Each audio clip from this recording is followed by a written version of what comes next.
Hello, welcome to 2have 2Role. My name is Oliver, and I'm here with Robin. Oh, We're gonna do a Q&A. The questions have come from our lovely community in Discord. We will be answering some questions if there are any extras with the chat here on Twitch. But if you are watching this after the fact on YouTube, give us a thumbs up, subscribe. If you're listening on your favorite audio platform, then give us a nice review. That'll help people find us. Folks here on Twitch, if you can give us a follow, that would be awesome. You can also subscribe if you want. We've got emotes and some cool viewer rewards and things like that, but you're under no obligation to do so. So, hey, Robin. hey Oliver. Hey. Right, should we? There's some people in the chat that are already buzzing to make me answer a question. So should we get it kicked off, Robin? You've got the Yeah, question. let's go for it. Sure. So, our first question is for Oliver. Now, let's just make sure you're not looking at the Profound Decisions wiki right now. I think you told me this one, so I did have a little while to think about it. But I think I know which one. Stop touching the mouse. I'm not touching the mouse.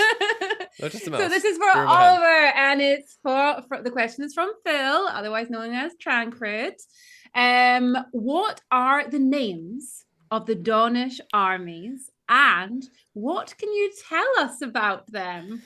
Not that I'm stalling, but I feel like there's a little background to this question. So my first event, my first ever LARP, actually, right when timing was called, E1 was standing around the Glory Square, and I was like, okay, what is this LARP thing? Everything went go, and they went, right, we're going to have a general election.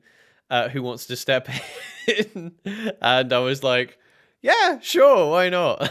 And I sat down with a few of the candidates, and I knew a bit about, roughly a little bit about Dawn, and I knew a fair bit about my archetype, the Knight Errant. But some of the other questions I had no idea, and one of them was name the 4 Dawnish armies. And obviously, if you're going for general, you probably should know that, and I didn't know. But I do know now. Right, let's see if I can. So hang on, what was the second? There was a second part of the question. No, Well, why don't you go for the first part first, see if you can name them. The second part was to tell us a little bit about them. God, okay, right. So there is the Golden Sun. Yes. There is the Hounds of Glory. Yes. There is the Eastern Sky. Uh-huh. And there's the Griffin's Pride. Yeah. That's 4. There are 4 Dawnish armies. I'm not gonna written anywhere. I do. What you do haven't written down? What? Why? in case you were like, oh, I got the first 2. Oh well, we don't know the mechanism. Oh, so you're fact checking me. You're next to a computer. Can you not just put I it up didn't on the know wiki? I was gonna be next to the computer. I was prepared. Yeah. Hey, Steph, I see you in the chat. So what was the second part of the question? Tell us a little bit about them. Oh man. Okay, so the Golden Sun was like the first army of Dawn, and it is also the largest. It's our largest army. The Hounds of Glory are they are the second army, so they are quite competitive with the Golden Sun, vying for who is the best army. The Eastern Sky. Am I getting this right? Am I getting mixed up? No, you got that right. The Eastern Sky are the youngest. They tend to be located kind of within the nation of Dawn itself. They like to protect it from the homeland. And then the Griffin's Pride. They were an army that were destroyed and have been reformed, I think, recently. They've been so the Empire reformed the Griffin's Pride. So there you go. That was right. There you go. It's a little rundown. I'm sure if I actually did some research, I could probably do a better job than that. But I did do after that first event, after that first general election, I did go and obviously research that a bit as well, because I had no idea. I had no idea what any of the armies were. So I should probably learn a little bit more about the army's history and things like that, all the armies. But what was handy, obviously, also was that I pretty much know all the the characters kind of in character, or the Mhm. general, sorry, in character. Um, Although I'm not sure who's in charge of the Griffin's Pride right now because we lost the general at E4, so Yeah, I'm not entirely sure. I don't know. Yeah, yeah. Anyway, that was a good one for me. There you go. Is the one Okay, is the okay. one for you that you want me to ask? No, don't worry, I've got them all here. So next question is from the Wonky Campion. And they have asked, It's podcast what's guest. yeah, podcast guest. And they have asked, what's been the most surprising thing slash trait you have found people commonly share in LARP? Oh, what's the most surprising? Yes. Surprising trait. I think I'm going to be. I kind of have to be broad because I think there's so like a lot of people are so multifaceted, and I'm going to say talent for that reason because that it is not just a group of people that are just into this one thing. Mm. LARP in itself seems to bring out and let people's talent kind of flourish in the hobby, if you know what I mean. So that you go there and there are people, you meet people, and there are people in all walks, all professions in life, and they use skills that they have in real life, whether that be sewing or music or singing talent or dance or martial arts or storytelling, or and they all use it within the game, to celebrate the game. So even though you've been in a field with a group of larpers and you have larp in common, I think what's surprising is just the differences people bring to the field. So Yeah. Yeah, no, definitely. I mean, for myself, I guess one of the surprising trait that I found that everybody shared, and this is probably going into quite early when we first came into the hobby, which is not really that long ago. But the one thing that I actually found very surprising was actually how welcoming the entire community was as a whole, and how anti-gatekeeping the community is. yeah, Yeah, like coming from likes of the cosplay world. And when we were in the cosplay world, we did meet different groups of people that at the time I thought they were maybe like similar to LARPers, not really knowing a lot about it.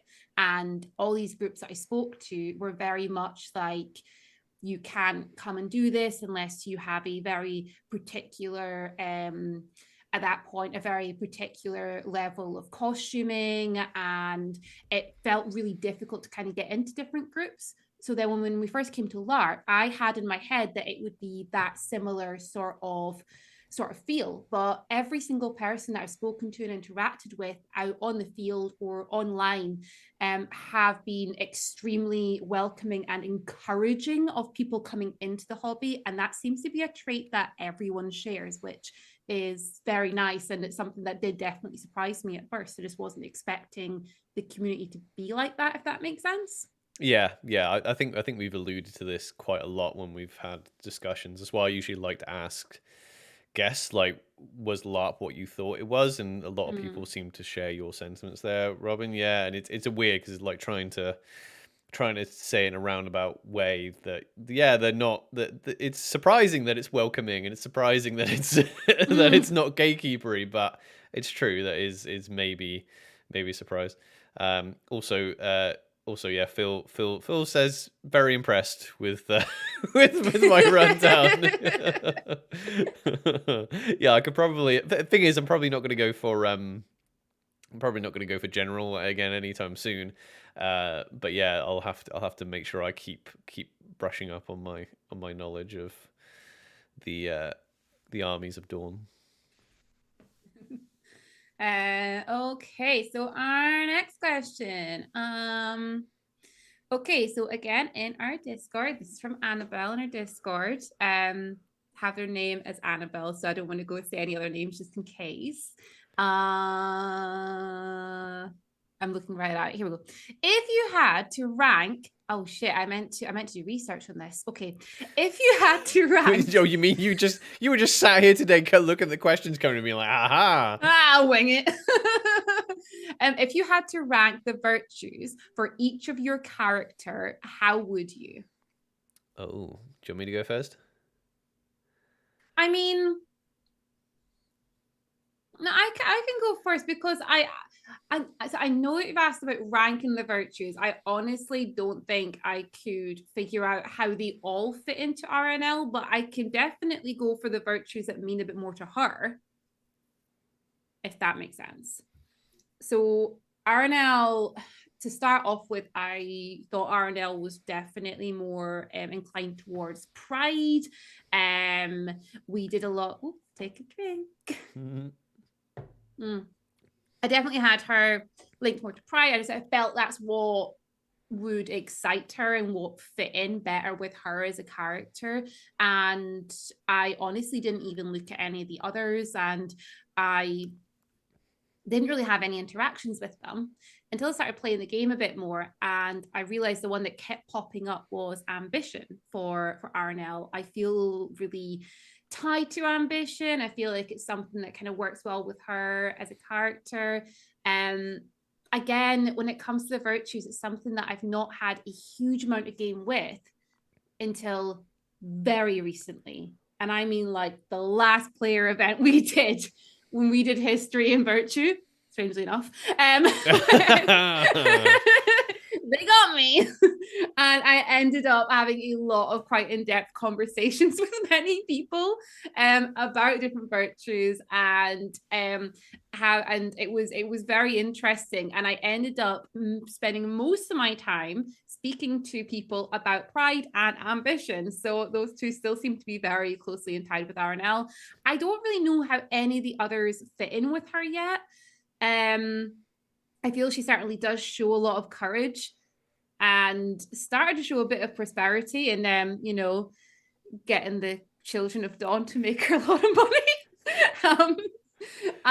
When it comes to the others, I don't think she's actually had as much interaction with them as the ones I've mentioned. So yeah, what about Godric? Godric. Also, hey Mimbles, welcome in. I think I said okay. So ranking them currently because what's cool about the virtue system in the game is that they can, especially if you're not chasing after a certain virtue, they can just kind of like change positions in what's affecting your character the most at any one time. I think currently for Godric, if anything had to be ranked right up there, I think probably I'm trying to detach myself from Godric here because out of character I have less knowledge of certain virtues, but I think Godric maybe has more, if you know what I mean. So if my out of character knowledge putting them onto Godric, I think rank 1 would probably be courage, then it would be pride. Yeah, I mean, then it would be either ambition or wisdom. I think ambition. Okay. Ambition. I always want to say ambition because I seem to speak to a lot of ambition people in character. So I've had a lot of interactions with like Killian Mortaire, who's an ambition priest. So I tend to get a lot of ambition talk from him. I think wisdom's something that keeps coming up. The thing about wisdom is that Godric's very much I'll try it and find out, which is actually very wisdom. Then I imagine loyalty after that, because yeah, he's definitely been loyal to RNL. What am I missing? Prosperity is probably at the bottom. I would say. What have I missed? have I done 7? I don't know. Wait, what did you say there? Yeah. We're gonna do this again. Here we go. Let's go again. No, loyalty. I've probably got. Loyalty. I've probably got like 5th. I think. And then yeah, prosperity lasts. So what am I missing? Courage. Whatever. The missing one is at 6. Vigilance though. Okay, vigilance is okay. So vigilance is That was bloody vigilance. yeah. Phil's so yeah. Vigilance has to be at the bottom then. Vigilance for Ollie is at the bottom. Vigilance is definitely at the bottom of you. The amount of pegs I took off of you. I know, yeah, yeah. We'll have to do a full on podcast about history and virtue as well, because that was a fun time. But I will tell the story here because we literally just brought it up.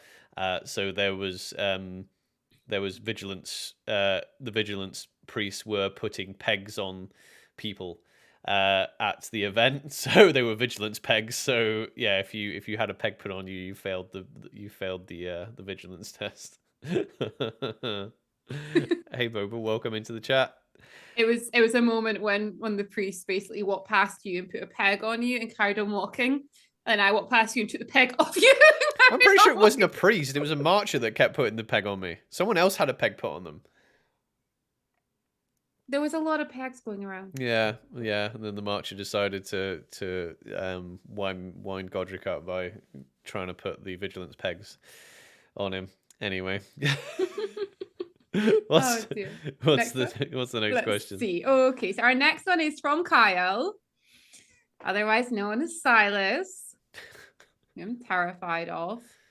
Anyway, thinking about LARP as a hobby, what misconceptions frustrate you or are the most common that you face when talking about it to non-LARPers?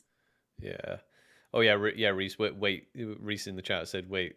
So does that mean fuck around and find out could work as a virtue debate?" It actually does, yeah. And I'm pretty sure that's pretty much from wisdom priests' mouths anyway. So that's definitely a defense. If they go, "Are you wise?" then you go, "Oh, I tried this and it didn't work." That's showing wisdom. Yeah. Even if you're not completely sure, it might seem stupid. If you're not completely sure, it's more the science-based virtue. Anyway, can you answer the question first? Because I've already forgotten the question. Yeah, sure. Okay, so for me, when I'm speaking to non-LARPers, the non-LARPers that I am speaking to tend to be at work. So they tend to be people working in the school system. And the amount of times that I've been like sitting there in a staff room and somebody will ask, like, "Well, what have you been up to?" and everything. And I'll kind of mention LARP and they'll ask about it. It usually always ends up with a, "Oh, right, like that thing on and it's always grown-ups, that's it, isn't it? I'm asking you. Yeah, grown-ups. They always like, "Oh, like that thing on grown-ups." And I'm like, "I kind of, yeah, let's go with that." And then they always seem to like imagine it as quite gimmicky, or they're always quite surprised when I say like it's outside. A lot of people seem to think that it's in like a school hall somewhere and we're just chucking balls at each other or something. I mean, I get a lot of that sort of thing back, but I mean, that's the only negative thing I've ever actually had back. I think that's the only misconception that I've actually had from people thinking that it is that sort of like really gimmicky, childish sort of thing. And I'm like, it's not, trust me. Yeah. And that's all I can really think of actually for that one. What about you, Oliver? Yeah, I've just there is a question in the chat. I'll just say again, we will once we get through these questions that are in our Discord, we'll answer some questions in the chat and we'll come back to your questions if you've already put some in. So we will get to some questions because we've not got hundreds of questions in the Discord. Oh no, not at all. So what misconceptions most common?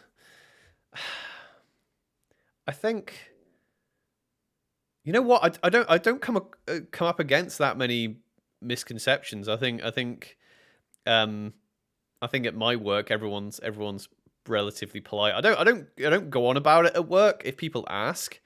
There's more of it in this part of the country than where we used to live. When we used to live up in the north of Scotland, I used to work up there.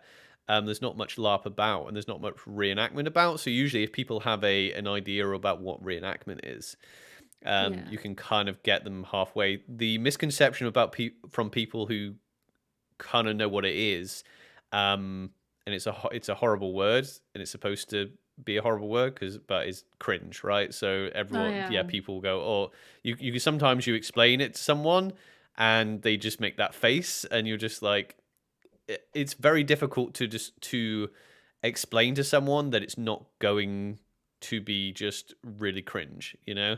um I think people's, this is not something that I've had said to me, but I think what's in people's heads maybe as a misconception, because you're like, when you explain it, you're like, oh yeah, it's improv, and there's no, we're in a fantasy world, but there's no story.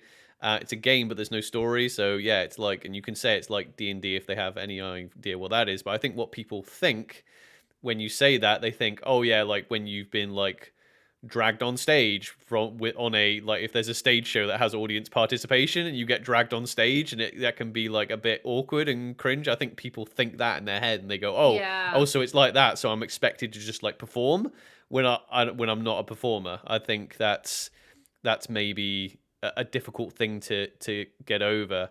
But yeah, there's lots of LARP that's difficult to explain. I mean, this is why we've done like a ton of podcasts and a ton of Attempting to explain content, it. attempting to coax people in, because it is definitely one of those things that you've got to try it, because yeah, it took me like 34 years of life to give it a go, you know. And then when I did do it, I was like, why wasn't I doing this the whole time, type thing. So Yeah. and yeah, I had misconceptions as well, because Robin and I were we had joked about LARP before, you know, like years ago. We had like joked, like us as cosplayers and board gamers used to make fun, not actively make fun of LARPers, but we used to be like, oh yeah, well at least we're not LARPers, you know.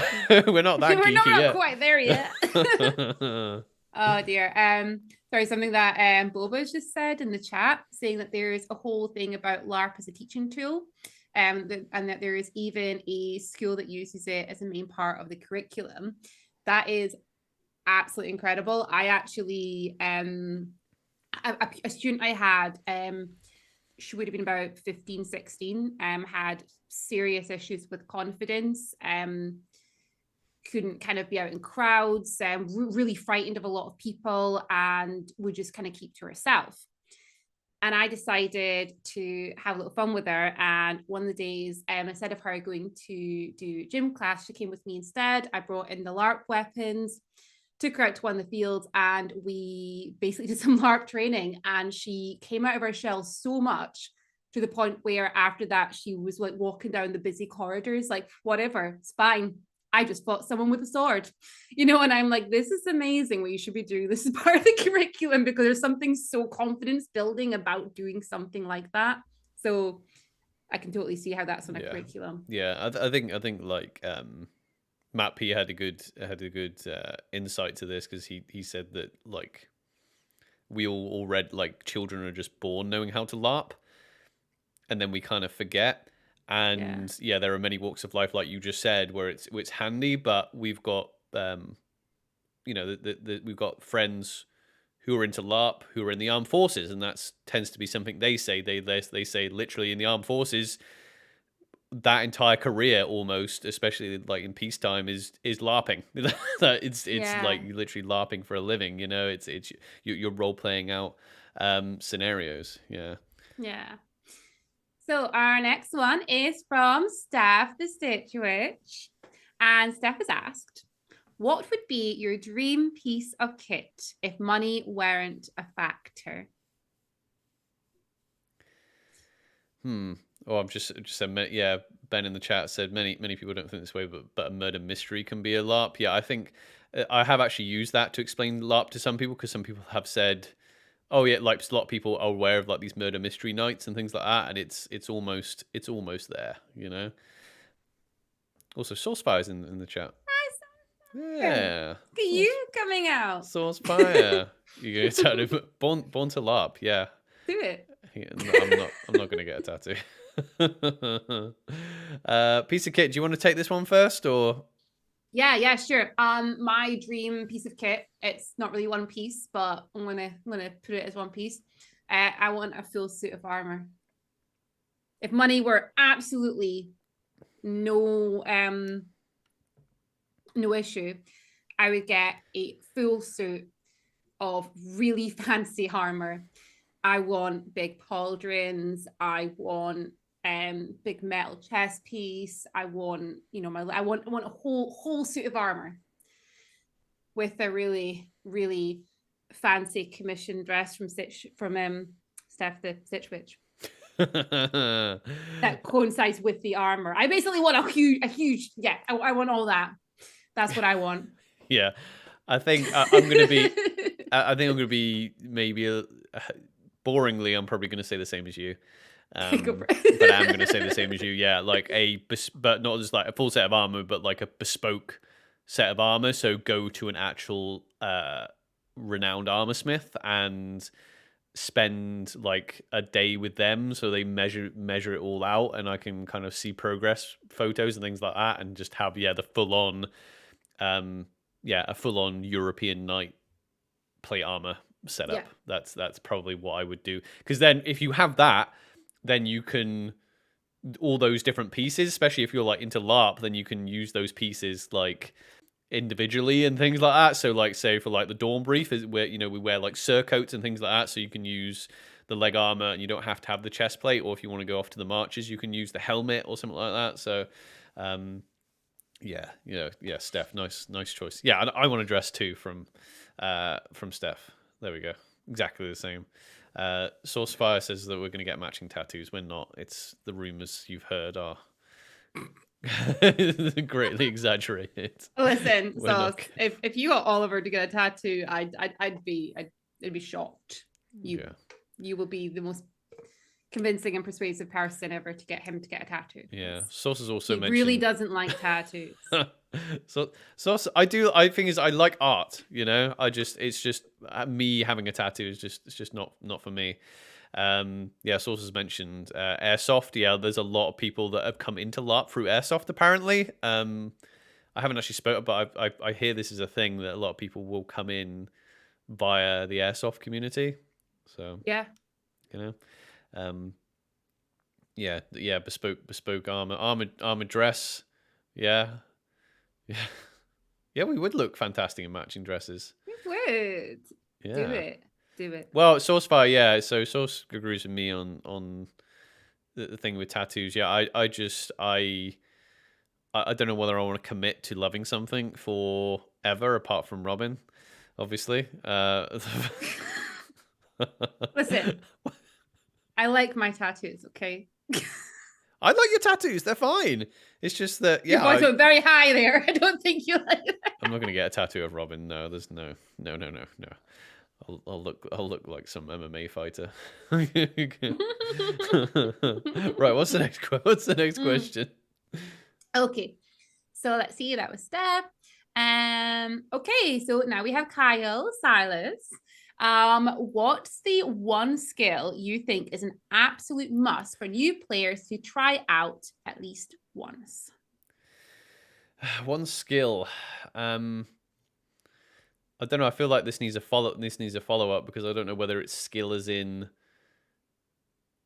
because it's skill for at least new players. I'm assuming Kyle's talking about Empire and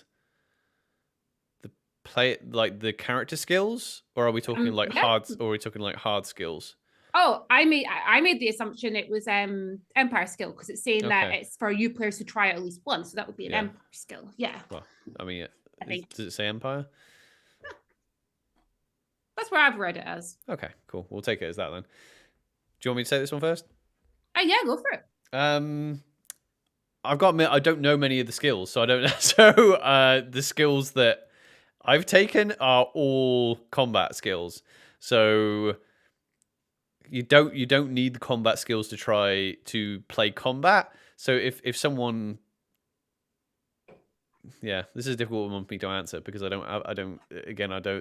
need to try a load of different skills anyway.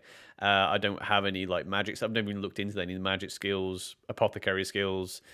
What's the people who make magic items? What's that called? Oh my god, we're both useless.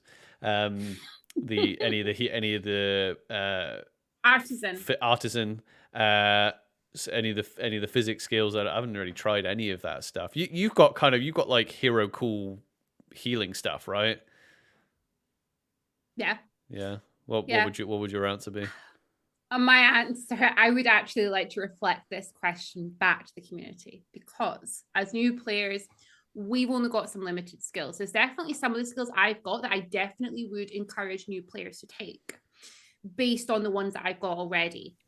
Now, as Oliver said, we're kind of all combat. The combat skills I've got are quite fun and everything, but there's none of them that I'm like, oh, definitely try this at least once for a new player. But I would say I have Get It Together.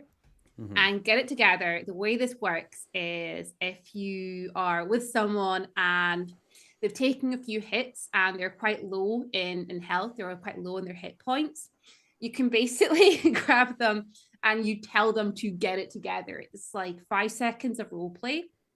And by basically telling them to get their stuff together, you are giving them hit points, which I think is quite cool. And I have a lot of fun role playing. It kind of encourages a role play moment with people out on the field, but it's just for a few seconds. So if you're a new player and you're out there and you're maybe out fighting for the first time and you're new to the role play and everything, I think it's a really good one because it's only for a few seconds.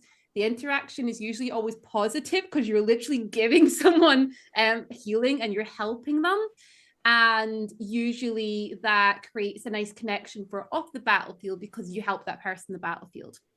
But I would definitely like to reflect that question back to the community, because I was literally speaking to someone today about taking certain skills I don't have. And I was speaking to somebody about the Magic game today and looking into taking some skills and how that would actually work. And it's something I want to speak to them a little bit more in the future about. But yeah, for other people out there, what are other cool skills that we should try? Because I don't really know. Yeah. So I mean, one picking up on what's in the chat, Steph has said people should try physicing. So that's your healer roles. Phil's also said have a go at weapon master. I think the advice really would be in Empire, instead of spending an experience point into a skill, both of those things mentioned there can be tried through monstering. So if you don't know whether you want to spend a skill point on, like, oh, I wonder what a spear is like to wield, or a greatsword, you don't actually need the skill point or the experience point in your character to do it as a monster. So you can just show up with that weapon. So if you can borrow, if you can borrow a weapon, so that's what I did. I kind of borrowed a great weapon to monster once, and I was like, oh, I'm gonna go buy one, and I've literally just got a great weapon now. And my character's probably never going to use one, not anytime soon anyway. But it's a good change when I get to go out monster and use my great weapon instead of my sword and shield. Same with physicking. I've not tried physicking, but we've seen a fair few new players that have gone, oh, I don't want to fight. When I'm monstering, I can just go. I'll go and be a physic in the monster, on the monster side, and so you can try out physicking there as well without having spending any experience points. Okay, cool. Yeah. Okay, let's see. So our next question is from Reese, and it is, what's your favorite piece of kit? What's my favorite piece of kit? I mean, yes. I think it's. Oh man, I think it's got to be my shield. I think my shield. I mean, it's become like, especially when I see it in photographs, it's the thing that's the most striking for my character last year. So the last, like, especially because I didn't really have it until like E2, E3, E4. So yeah, when I see photographs and things like that, it's quite iconic. And I think it looks badass from across the field. I love seeing the photographs after the fact. I'm just like, oh, is that what I look like coming across the field? That huge, great big freaking sun on it. For me, it's 100% my ring mesh. I love it so much. So a huge thank you to Phil in the chat for letting me borrow your ring mesh for many, many times, because that's what made me kind of go, oh, this is definitely what I want. And I love it so much. For those that don't know, ring mesh, it is basically it's my chainmail. Another term given to it is butcher's mail. It's extremely light and it's mithril. It's definitely just mithril. That's what it looks like. It's so pretty, and the amount of people that just come up to like touch it because it looks so pretty. Yeah, it's something else. It's, I absolutely adore it so much. Yeah. The thing is that can be used. And when you spent the money on it, you were like, oh, it's a lot of money. But I'm like, you know what? If you want to get rid of it, you can get rid of it pretty easily, and also you can use that for multiple characters in multiple LARPs, and it will be fine. Or if I'm just, walking through a sketchy area. Well, yeah. It literally fits under my clothes. Yeah, exactly. Like Steph said something interesting in the chat. So if you in Empire, if you come as a new character, there is no requirement to spend any XP, which defaults you to apprentice, which means you can have a go at any skill as long as you have someone present who has that skill. I didn't actually know that. So, but it kind of makes, I feel like I didn't know that as a fact, but I feel like I sort of knew that was okay anyway. Like if you have a brand new player, and they're like, oh yeah, no, I don't know what I want to do, but we should probably make that clear. Yeah, if you want to come and go, oh, I don't know, but I want to, maybe I could try being a healer. I'm sure you can literally on your first event go and actually do some healing without spending your experience points. But then obviously when you decide, then you go to God, or after the event you go and get those skills. As long I'm pretty sure as long as you're not like, go, I'm going to use this one now and then this one now and then run around. Also, Phil brings up a good point that so some of the magic items allow you to use certain skills and things like that without actually having to purchase the skills. So, there's things that can make you carry a larger shield and things that can make you wield a great weapon without actually having to spend the experience points on it. Yeah, so. I have my eye on a few things. Yeah. Just because I want to hold the weapons.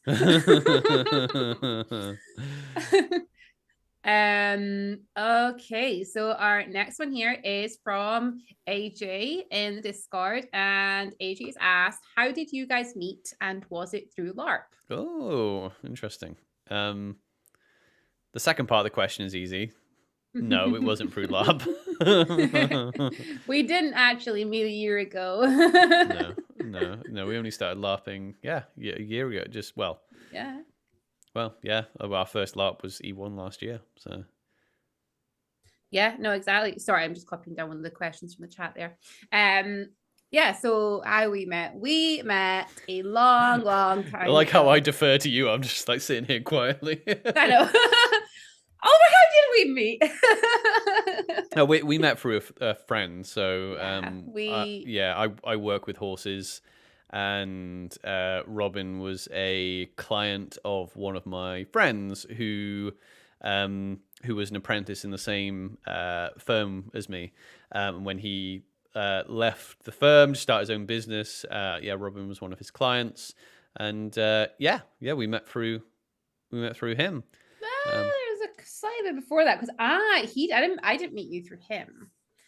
I met you through one of his other clients who was my neighbor. She was like riding her horse past her house one day, and she saw me out in the field. So she rode in and she like shouted me over and was chatting. And she was like, hey, have you seen, the new farrier I've got? He's had this other guy out with him recently, and you'd really like him. You should friend him on Facebook or something. And I was like, okay, sure. And I friended you on Facebook and was like, hi. I didn't want to say it, but since you've said it, Robin stalked me online. That's how we met, basically.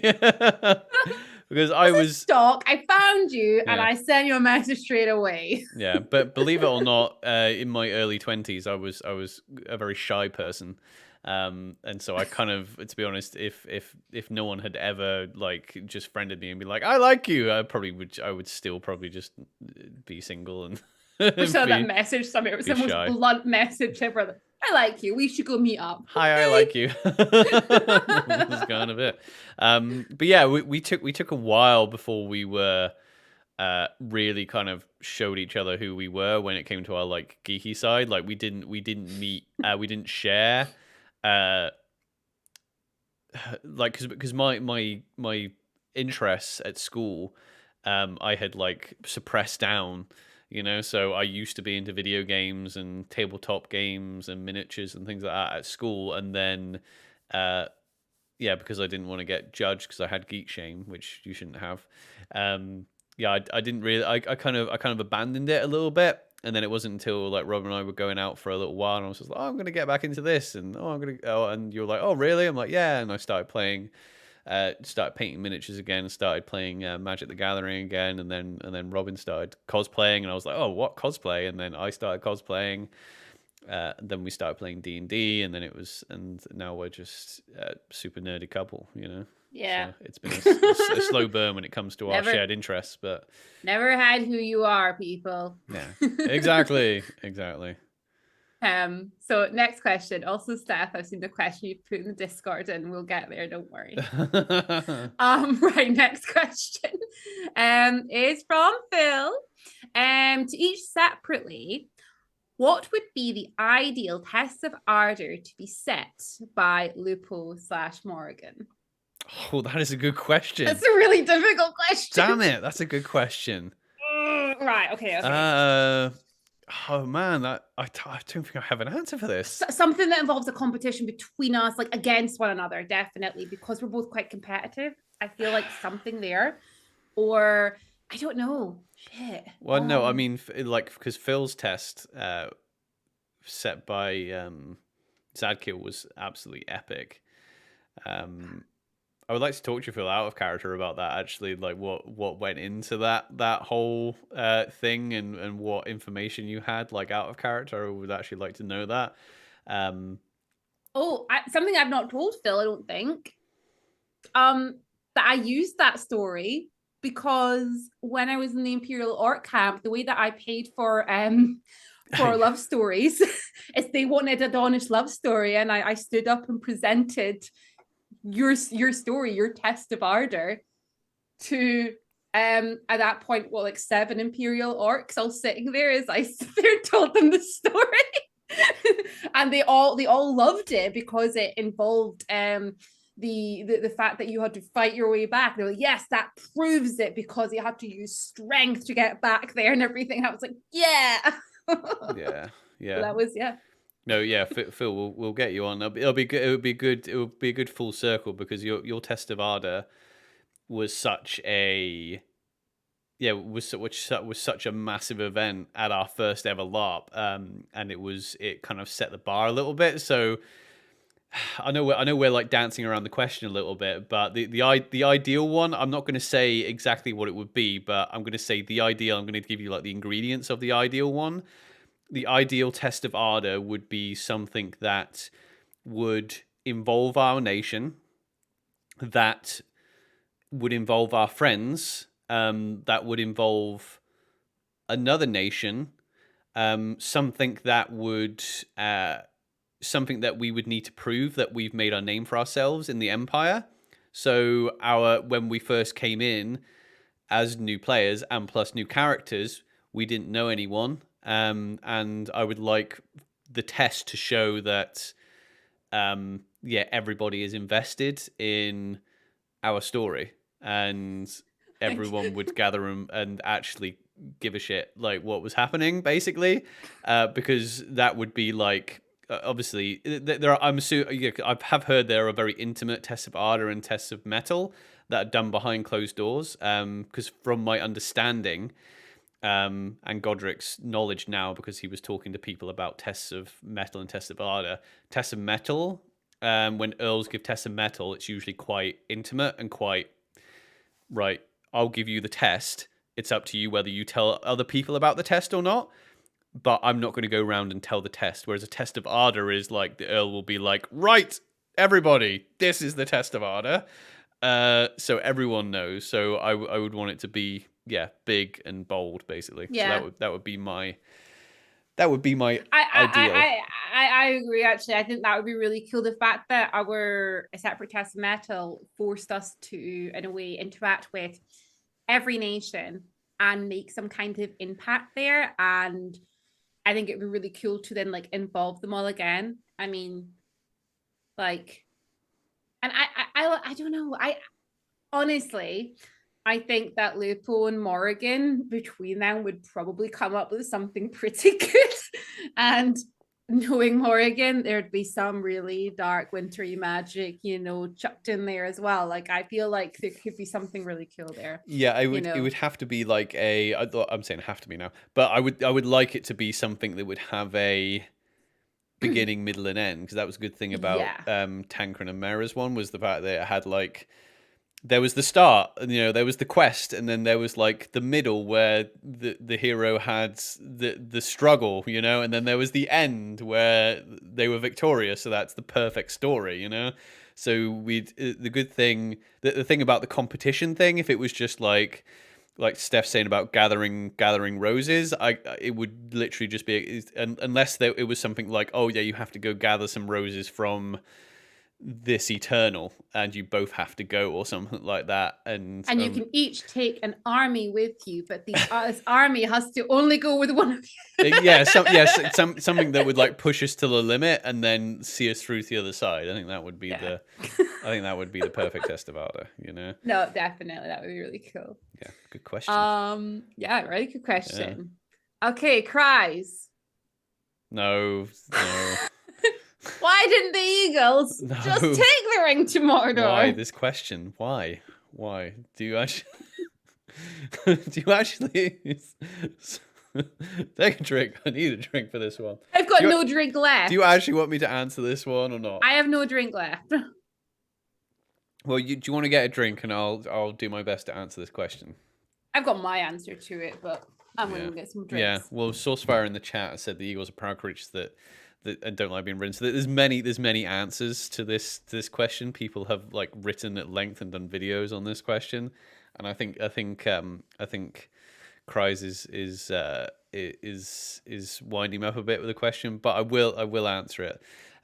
The Eagles they're not just creatures. They're not like horses in Middle Earth or the kind of lower, because there are smaller eagles. There are smaller birds.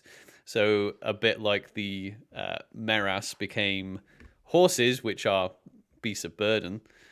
Oh, I already have one. Thank you. It's fine. I've got all the beer.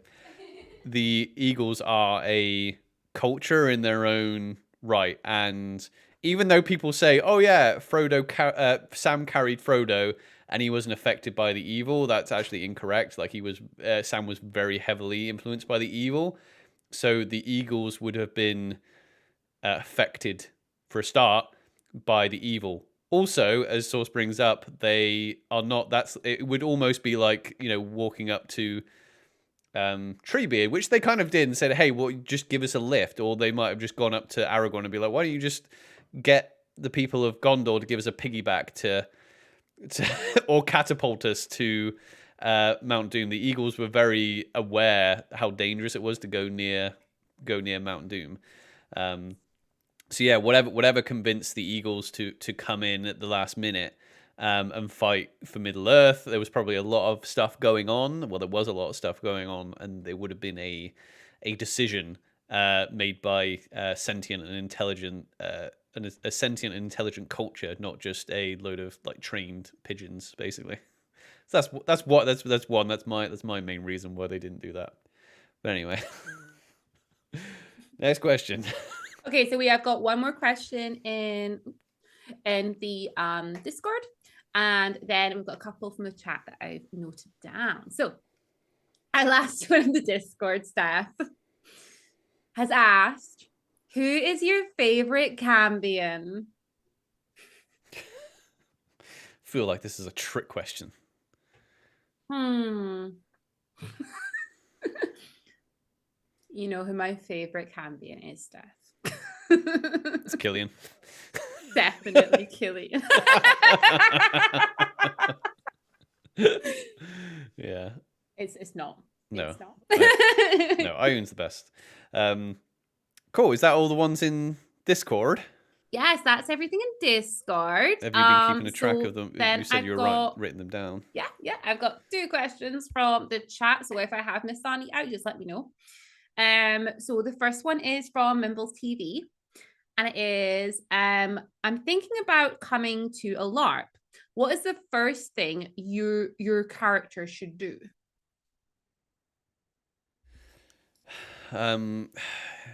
Oh yeah, I mean that's quite a good question. First thing your character should do. Well, I mean, like I did something that took a lot of balls, and I wouldn't like to say, oh yeah, you have to go and run for general, or do something crazy like that. But I tell you what, it does. I would recommend it though because it does help. The first thing your character should do is make friends, be approachable. Obviously, you're driving your character, so remember that everyone is there to do the same thing. So unlike a lot of like social situations in the real world where you might approach someone and you're like, does this person not want to be disturbed? Is this person anxious of strangers? Everyone has come to the LARP to roleplay. They've come to play the game. And they're in the same position as you. So coming up and asking them anything that you're interested in, your character, depending on what LARP you go to, there is a lot of people with very good advice on specific LARPs. When it comes to Empire, one of the good ones I've got, if you're completely unsure and you're maybe a little bit you're maybe a little bit conservative about how kind of brash you want to be and loud and getting stuck in, is doing a running or a letter delivery service. That seems to be a good bit of advice for Empire specifically, because it gets you a good bit of game because people want to receive mail. So it's never really going to be that awkward walking up to people, walking up to characters and being like, oh hey, here's some mail for you, because they're going to want to see you. And it's just a case of, if you don't want to speak to them and you go, oh, I don't like this, you can just hand them the letter and just walk off and then go get your money, but you're doing something, instead. How about you, Robin? What do you think the character, first thing the character should do? Really, I've got a very short answer to this, and it is, the first thing I think your character should do is quite literally just walk up to someone and start speaking to them. You see someone, they look interested and look exciting, you want to go to them, you want to speak to them, just go speak to them. And then let your game take off from there. There isn't anything that you 100% should do when it comes to that point when it's your first time going. But that would be my biggest advice, is just walk up to someone and start speaking. And that'll just take off from there. We were quite lucky. When we started, people spoke to us really quickly, which was great because it allowed us to kind of come into it. And what? Because they were like, do you want to run for general? I'm like, yeah, sure.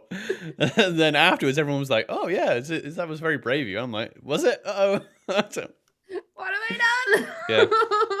Yeah. I mean, yeah, that's the main advice there. Yeah. I would say it's not the first thing. Sorry, were you finished, Robin? Sorry. No, go for it. Yeah, I mean, it's not really what's the first thing your character should do, but I think general advice to go on top of that is just say yes to everything. That it really is, like, if someone says, especially if you've not got a plan, and someone comes up and goes, oh, do you want to come and do, we're looking for people to go do this, just say yes, because that they're in the same position as you, that they're there to role play. So if they're like, oh yeah, we're gonna do this thing, we're gonna do this quest, but we need people, they're coming up to ask you because they need people, and just be like, yeah. And then stuff will happen, Exactly. Yeah. So next question is from Phil, and this is our last question, I believe. So if I've missed somebody out, now's the time to stick it in the chat. Oliver, this is for you. Are you going to pass on your shield to a new knight errant? E1 maybe not, because depending on what the funds are like coming up to E1, I kind of considered maybe trying to get, because I want to do a new shield design. that's going to be a bit different from my current one, but I was still going to bring my old shield to lend out to knight errants. But until I have right now until I get a new shield and try it out. Basically, I will definitely like if I have one, then I'll probably lend it out. And then if it comes up in roleplay for a gift, then I will properly gift it. But currently, if I have currently at E1, if I have 2 shields, then I'll be lending one out.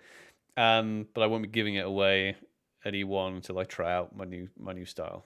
So Yeah. the good thing about the Knight Errant shield is that it can be used because it's got the Dornish heraldry on it. Is any character could use it. So I don't want to be like, oh, I'm gonna give my shield away and then I die at E1 and I'm like, crap, I could have probably played another Knight Errant or something. Yeah. Oh dear. Yeah, I think because I'm gonna lend out my leather armor going forward. Because again, it's like knight errant armor. So yeah, if anyone knows any, especially any new players, any new players that are trying to get some armor, send them my way. Because if everything goes to plan, I'll have some different armor that I'll be wearing. I'm trying to see it. It should be in front of me, and I can't see it. Oh, 1 second. I'm gonna grab this and show you guys. This is a little sneak peek. Sneak peek. Ah. She disappears forever. Good old dead air. Radio gold. Okay. What was that? Nothing. So I'm currently, you can't see anything. I'm currently working on the next armor, which if I actually, what if I did that and then, aha. Your lights are too bright. Oh, come on. You can see no, that, you right? can't. You can just see it. Yeah, you can just see it. Well, you will see it once it's all stamped. So currently working on that. So if all goes to plan, I will have a new set of armor. But yeah, right. Have I missed any questions? I don't know. There looks like Saucefire has asked about cameras, or suggested that we sneak a GoPro in. I see that Boba has said yeah. So there's a guy that has got some YouTube videos from years ago. I think they're actually in Dawn, and it's some pretty good footage actually of Empire. It's a weird one, the whole like filming non-filming thing, because going back to like circling it back to like the first question, and I said the word cringe. Sometimes it doesn't come across quite right on film. What's unfortunate is that a lot of the stuff that is in that headcam footage looks pretty good compared to some of like the American LARPs that have been filmed. I mean, there's a few that's kind of annoyingly have like millions of views on shorts and Facebook reels and things like that. And it's the one where they've got these like they're hitting each other these noodles, and it's just like, this is LARP, and it just looks like the cringiest type of fighting ever. And I'm just like, oh no, everyone's gonna think that's what LARP is, and they're hitting each other with these like swimming noodles, I'm like, what is this? Just like a noodle on a stick. And you're like, oh, what? It's not really what it's like. What it's like to go LARPing, I'm sure. Well, it's what it's like to go that LARP, but not all LARP. Yeah, but not. Yeah, that's the thing. Like what you just said there about it being like sort of cringe and things earlier. Yeah. What are you up to, Robin? I'm trying to find something distracted because of what has just been said in the chat. So if you want to check that out, I'm gonna find it. What has been said in the chat? Else in the chat. Come on, feed you being a poor co-host. Feed me something. So it's what Christ has just said in the chat about sauce. Oh I yes, can yeah. find the link. Where is it? Sourcefire TV. Oh, great! This is great radio. I'll tee it up. Sourcefire in the chat for people who aren't aware does a 24-hour D&D game for charity. I know, Source, that you said you're here for LARP and you don't want to talk about it, but we're going to talk about it anyway. So Sourcefire does a 24-hour DMs for 24 hours playing D&D with several different play groups, and it's all proceeds go to charity, goes to Child's Play, which is a gaming charity. So yeah, exactly, we are villains. So, and that's taking place, I believe, on the 1st of April. No joke. So if anybody hasn't or gone to check out SaucefireTV's game called Mercy Road, 24-hour stream, go check that out now. This is the 4th year this year that we will have run, so you can go check out some of the old streams that are up on YouTube. There are some amazing players, especially like in one of the games. I think it was the last game, second to last game. There are some of the best players, third to last game. Yeah, there's some really good players in the third to last game. I think like there's even a corgi. Using the corgi, yeah. So watch your space and make sure you're around. And hey, I mean, you don't have to watch for 24 hours. You can, if you want to, you can stay around, just hang around for 24 hours. But there's plenty of time in those 24 hours for you to jump in and watch a great DM take a load of amazing players through what I assume is going to be a crazy and fun adventure. I can't stay awake for 24 hours, so yeah, I think I'd prefer just to, like, you know, rub it in a little bit, to be like, I'll watch a game and then be like, okay, so I'm going to go sleep for 12 hours and I'll be back. yeah. You can also win. You can also win stuff as well from interacting with the chat. I think there was like magic items and cool stuff that could happen if you interact and donate, right? Yeah. Are you doing the chaos the chaos table again? Because that was a lot of fun, where people got to basically when they were donating money to Child's Play, they were able to have it was a role in the chaos table, I believe, and something cool happened, and that's how I got baby Stegosaurus. He's baby Stegosauri, Stegosauruses. Who I've recently found out I thought they were mini Stegosaurus, and I recently found out they were baby Stegosaurus, which kind of upset me a little bit because I thought they were mini. Yeah, so go check out Sourcefire.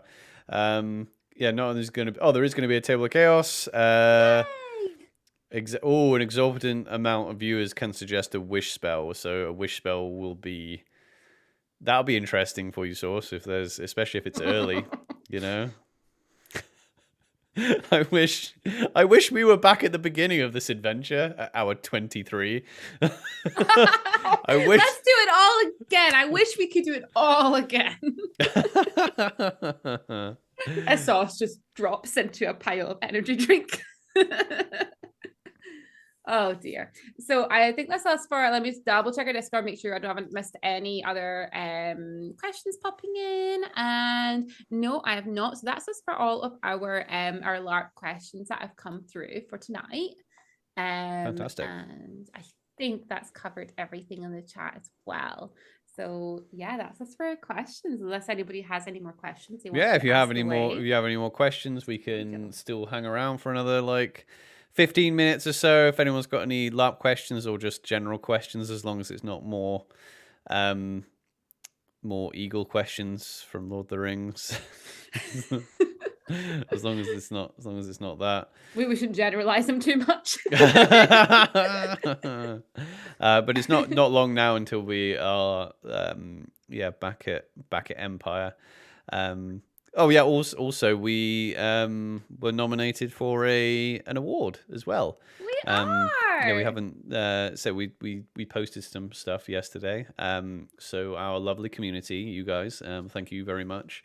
For everyone who filled in a form and said nice things about us. And so we have been shortlisted for Best UK LARP Media 2023. So that was a nice surprise. There were some real cool content creators in that top 5 as well. So we're in good company. I think the winners are announced next weekend, I think. Yeah, the 4th of March. Yeah, so I think they have awards for best large LARP, small LARP, player events, bards, crafters, all sorts. Merchants or traders, should I say? Yeah, all that, all that type of stuff. So yeah, that's been an absolute pleasure. Being nominated for an award in a community that we've only been in for like a year. So it shows that someone's getting some value out of what we're doing, which is good. We don't do it for awards. Obviously, we do it to create stuff because we need to create something. Thank you very much. Pride is a virtue, apparently, so we can't be too. Yeah, we're awesome. We got another quote. We got a cheeky question to send us off. I'll read this one out because you've done it. Got 2 questions. Do we? Mm-hmm. So what? All right, yeah. So what weapon combo is best, and why is it sword and board? I didn't know whether that was a question or a statement, to be honest. It's just sword and board is just a great skill because but it's no 2 swords, is it? Thing is with a shield, what's good about shield, like you can have like a load of armor, you can have plate mail in Empire, but if you have like this big cool like pauldron that would probably protect you from most things in a real fight, it in the Empire system, you just get tapped on that pauldron and it's 1 hit point, whereas a shield you can get hit there a million times and it doesn't take any hits from you, which is why it's so good in the Empire system. So next one is from Reese. What moment at any event solidified LARP as something you wanted to keep doing? That's actually a good question. Mm-hmm. Do you want to go first? Yeah, sure. Because I think I've already said it before. The moment that made me realize this is something I want to keep doing was the first battle. Yeah. It was when I was there behind Guillotine's legs, leaning forward and cleaving things through him. Or I didn't have cleave then. I was hitting things. That was my moment of, wow, this is something I want to keep doing. Yeah. Forever. E1, like that first event was overwhelming in a lot of different spots. In many different ways, because it's like, sometimes you can feel a little bit lost and be like, oh yeah, and then you have what you think maybe might happen in your head, and then something else happens. I'm not saying it was good or it was good or bad, but there were times when it was like, oh yeah, do I want to come back? I think the moment for me that I knew that this was definitely something that I wanted to come back to was actually just the very end of the event. That way where like the adrenaline is gone, and because in the space of like, basically it's a weekend, but it was because we were there Thursday, Friday, Saturday, and the Sunday. But really, when you're interacting with people, it's like Thursday evening to like Sunday, really, like Sunday to mid afternoon. So there's not a lot of time, and the fact that when we were all packing up, and then people were coming up to us being like, oh yeah, so are you coming to the next one? This, that, yeah. And people were just so friendly. And it was just, we just met so many awesome people, and we were just buzzing on the way back, and like the whole drive back, we were just like, oh my, this and this and this happened and that happened and Well, yeah, like we drove in knowing absolutely no one, and we drove out waving to lots of people on the way past. It was quite, definitely a moment for me. Another one from yes, but 2 swords. Steph asks, with you both being changelings, is there any other lineage that you are tempted to play? I'd play a Naga. Yeah, I think we both play Naga actually. I'd play a Naga, yeah. Well, we have an interest in, like, we just like reptile stuff. I just like I just love reptiles and snakes and lizards and things Closest I like that. get to a mermaid with the scales. I love dragons and things like that. Well, but really? I'm joking. I mean, there's a literal merfolk lineage, so it's and they're more reptile scales, aren't they, than fish scales? Well, no, yeah, I fell in love with Naga when I met an Urizen friend and their Naga, and they had everything, and I was like, wow, I kind of want to be you. Yeah. So yeah, it would definitely be Naga. Yeah. What I like about probably, I mean, I guess the Draugr and the Mero are similar, but I don't really have as much of a draw to them. But I think definitely like Briar and Naga is the fact that I think the makeup I could do for them, I could have them as like a backup makeup and prosthetics to take with me to events just in case something happens at the event, and then it's so obvious that you are a different character when people speak to you. You know, it's that's one good thing about lineages is that when you take those trappings off, then you can be like, unless obviously sometimes people confuse it with like Twilight Masquerading or whatever, but you can be like, oh yeah, no, this is definitely a different. I'm Naga now. You know, I'm definitely a different character because I was a changeling before. You know, so that's one thing I would like to maybe like play like a Naga because it's like the aesthetics are very different from the changeling as well. So if I had a character, it would get me in the mindset that I'm not Godric anymore. I'm this new person now. You know, most definitely. False. If one sword fighting at 100%, two swords fighting at 200%. If you're good at fighting with two swords, that could possibly be true. But the thing is, it's called ambidextrous fighting. Most people aren't actually ambidextrous anyway.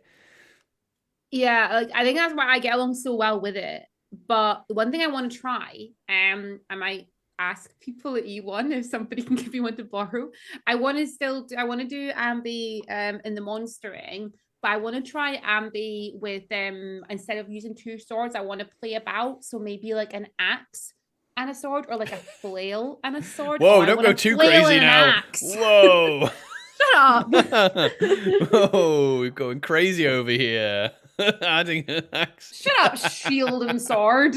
I've used a great when I'm in Monster. I've got my great sword. That's very different. Yeah. I want to try like playing with like a flail and an axe and things like that. Yeah. I like the great sword. It's a lot of fun. I'm not very good at pulling my blows though, so I feel like great sword's not a good thing for me. I'm not. So Kryze is wondering about being a Briar, and I don't know. I don't know much about the Briar brief. I know that obviously because it's like spring magic, and there's a lot to do with the Valorn and Navaria a little bit. Weary about you. So yeah, I'm not entirely sure. Like basically, if you go too much into spring, you're probably going to turn into basically a Valorn, I think. So yeah, you got to be careful with that type of thing. I'm not entirely sure what their brief is when it comes to their personality. Actually, I'm not entirely sure. I don't know actually. Well, Steph says that Briars are very hyperactive. Yeah, because spring magic is all about hey bouncy bouncy. Because you know tops are made out of rubber, bottoms are made out of spring magic. So. Oh wow, yeah. Yeah, so if you noticed that with all of them. Yeah, you could literally be a Briar. In fact, that's my next character. My next character is going to be Tigger, but he's going to be a Briar. Oh dear. Wonderful thing about what should we call him? Bigger or something? There we go. Bigger. Well, Saucefire has said something like, "Yeah, I'm not Godric anymore. I'm his brother Todrick." We were actually laughing about this a couple of days ago, Robin and I, and we're like, "Oh yeah, should I just because that's always the cliche. You're just like, oh yeah, no, I've come back as." I think I was like, but I've come back as Bodrick. Bodrick and Baronel. But you do hear stories, and we were like, can you imagine though that if we died this year and I came back as Bodrick, and then 10 years later we were like, oh yeah, we did this. I became general. We did this in the Senate. Oh yeah, but Bodrick was just like the most amazing character. And then people ask, oh yeah, how did you come up with Bodrick? And I'm like, well, I played this one character for a year called Godric, and then just as a joke, I was like, I'm going to play his twin brother. And then because I've actually heard stories like that, people go, oh, I'm going to just make the twin sister. And then that one, like, just that's the character. Then that becomes the defining character, even though they were just a copy of the first character they only played for an event or so. So that can happen. I think it's totally fine to do that if you are a new player as well. By the way, it's just I wouldn't do that if you are like if you're like running for emperor or something like that, and you get pretty far and then you die, and then you're like, oh, I've come back as my twin sister. You know, that's also got all the rights to all my estates and all of my stuff, and I was put in the will and all this for all my resources. Then people aren't going to be that impressed. Yeah, that's a little bit different, but yeah.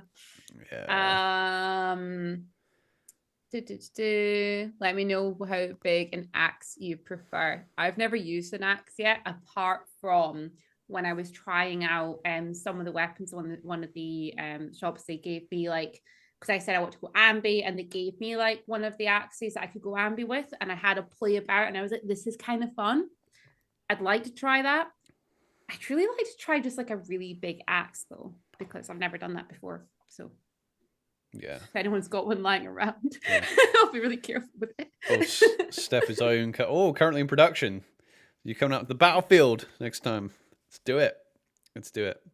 I mean, what's like? So, I think Kyle's question beforehand was, what skill would you recommend? I think what part of LARP would I recommend specifically? Empire is would you try at least once? Is definitely the combat.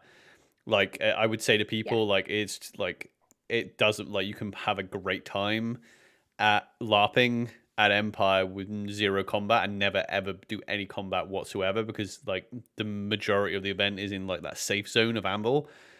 But trying it once is worth it, because I think if you try it, because I know you were like, Robin, you were like, oh, I don't know, and then when you tried it, you were like, oh my god, this is the best thing ever. So.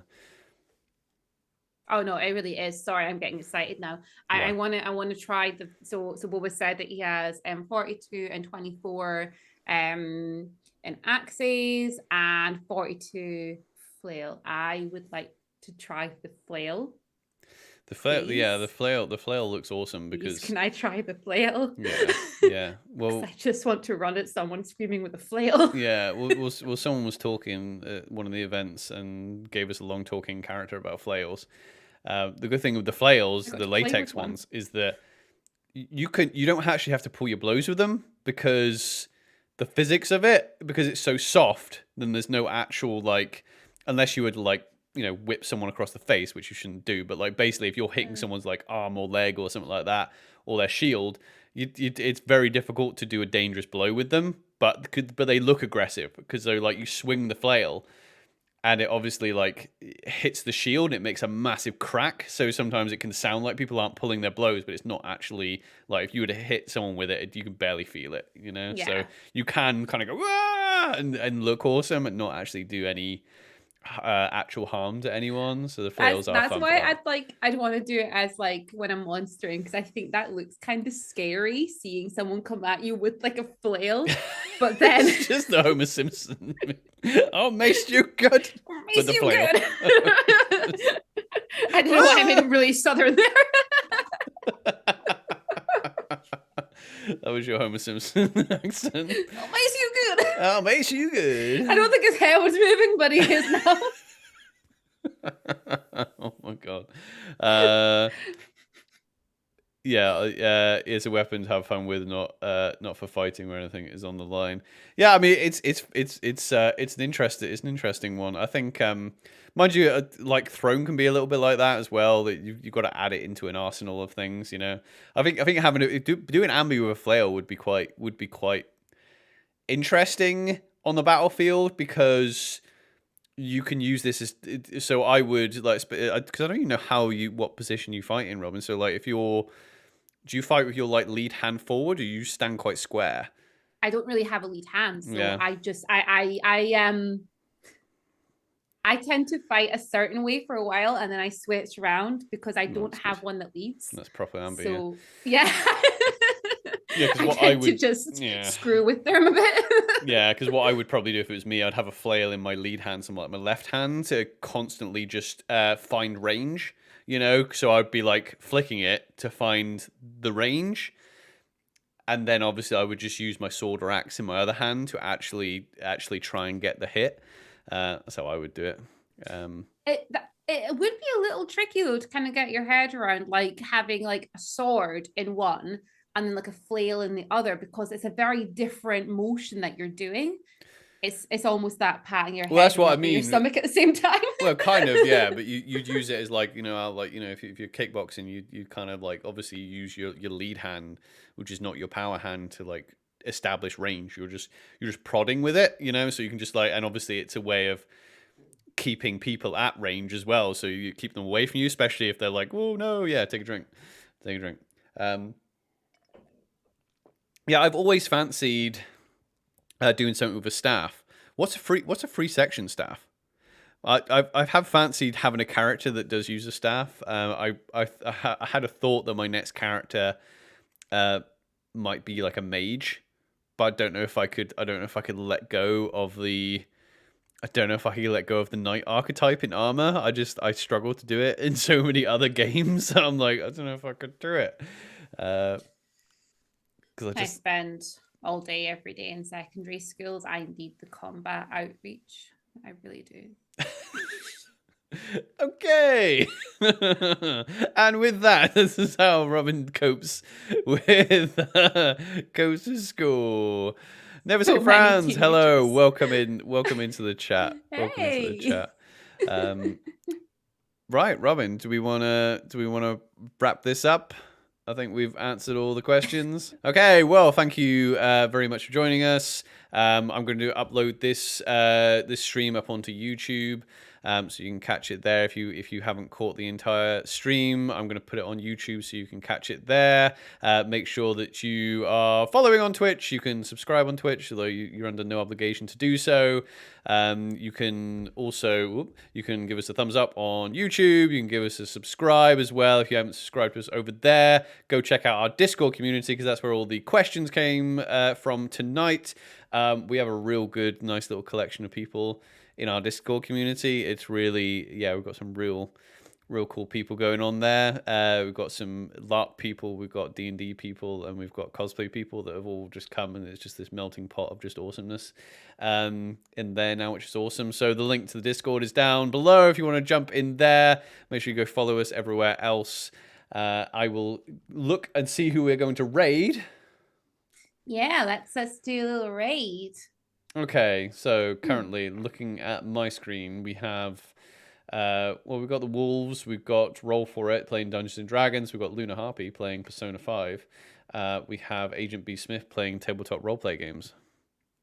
I think we should go give Agent B Smith a little raid. Yeah, okay. Fellow Empire LARP person. So Agent B Smith is a fellow LARP goer at the Empire game, but he is also a photographer, a wonderful photographer who's gotten some amazing shots of us, and a really lovely friend. He's also been on as a podcast guest as well, where we chatted all about LARP photography. So definitely go give that a check out as well. And he's just a really wonderful person. So he does lots of streams. He also streams the editing process of LARP photos, which I think is really interesting to sit and watch along. Fantastic. Right, I'll send you over to Agent B Smith. I see all the Bulbasaurs coming in. Make sure you send some Bulbasaurs over to Agent B Smith. Until the next time, though, everyone, we love you very much and stay safe. See you later.